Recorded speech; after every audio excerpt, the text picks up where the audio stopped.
seized by River State government witnesses low compliance in rural communities. On the foreign scene, Islamic Court of Al-Shabaab militant group in Juba region kills 6 men accused of being government spies. Stay tuned.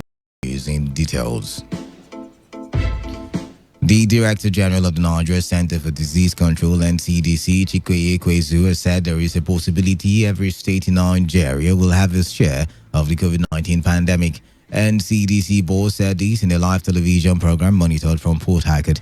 Ekwezu stressed that the Nigerian government was making efforts to curb the further spread of the virus. As he said, it has been a tough task. But the second goal was to enable the public health response to build up its efficiency. And that's really what we're focused on the last 2 weeks and what we will work on in the next 10 days to make sure that we finalize. So that this whole chain that I described in the beginning can work seamlessly. So this is just to let everyone know that we are not anticipating that in the next 10 days we will get to zero. We are anticipating that we will have a public health response that can work while slowly people start going about their small businesses. I don't anticipate a situation where everything will be open and, schools will open, markets will open, airports will reopen on the same day. No, I think there will be a gradual increase, a very carefully calibrated reopening of the economy. The Director General of the Nigeria Center for Disease Control, Dr. Chikoye Kwezu, says Nigeria now has a daily COVID-19 testing capacity of 3,000 persons. At the briefing by the Presidential Task Force on COVID-19, the NCDC boss reiterated that testing capacity had improved, but the only challenge left is how to get the right samples for testing. Ekwezu also disclosed that the government is setting up 20 healthcare facilities in Lagos, which will be announced once they are open. In the meantime, the government has commenced community testing in Abuja. Meanwhile, 34 new cases of COVID-19 have been confirmed by the Nigerian Center for Disease Control, bringing the total number of confirmed cases in Nigeria to 407. The NCDC confirmed this yesterday on its Twitter handle. According to the agency, of the 34 cases, 18 were found in Lagos, 12 in Kano, 2 in Katsina, while Delta and Niger states recorded 1 case each. A total of 128 persons have, however, been discharged, while 12 deaths have been recorded. The Federal Ministry of Health has announced the expansion of case definition for COVID-19. The latest development followed an increase in community transmission of the virus.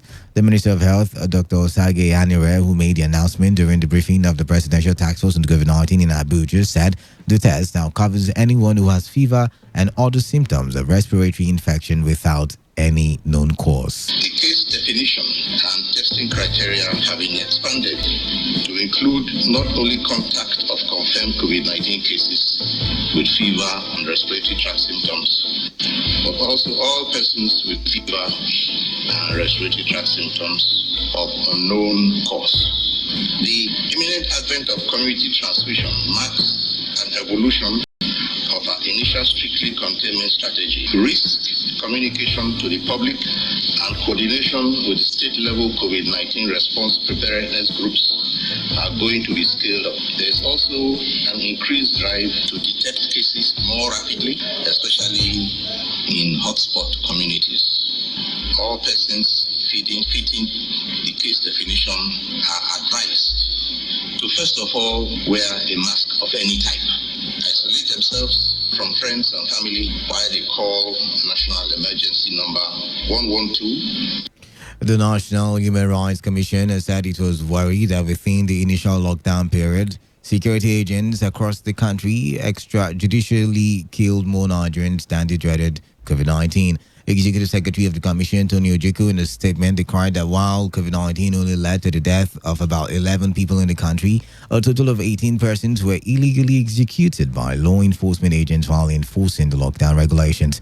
Ojukwu observed that out of 105 complaints and incidents of human rights violation it received and documented within the initial lockdown period, Lagos State had the highest recorded cases with 28 incidents, followed by FCT, Abuja, which had 10 recorded cases. The commission also revealed that it got a documented incident of extrajudicial killing that led to 18 deaths. The National Human Rights Commission stated that extrajudicial deaths were also recorded in Kaduna, Abia, Delta, Niger, Ebonyi, and Katsina states. The directive by the Rivers State government on the closure of beer parlors and other relaxation centers in the state appears not to be effective in the rural communities.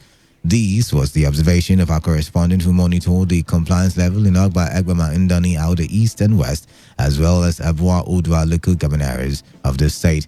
Our correspondent observed that some relaxation centers were open for business in the communities.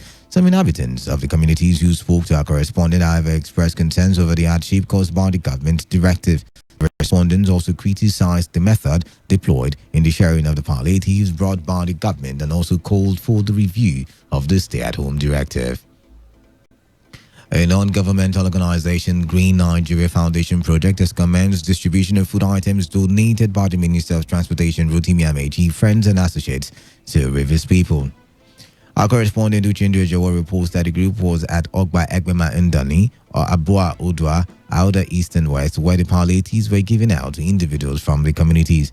The national president of Green Nigeria Foundation Project, Pastor Warigbani Ezekiel, while giving out the items, informed that the gesture, which is aimed at cushioning the effects of the stay-at-home orders by the government and closure of markets, was provided by the Minister of Transportation, Friends and Associates. Ezekiel encouraged residents of the 4 local government areas visited to make judicious use of the items and express hope that more palliatives will be provided to curb the level of suffering being experienced by the people. We are not here on party base. We are here as an NGO to come to this community to cushion the effects with materials, to cushion the effect of this coronavirus, to support you. We are here to also identify ourselves, the people, to know what is the problem of the people and how to also cushion that effects. We have so many palliatives, so different materials we are coming up with.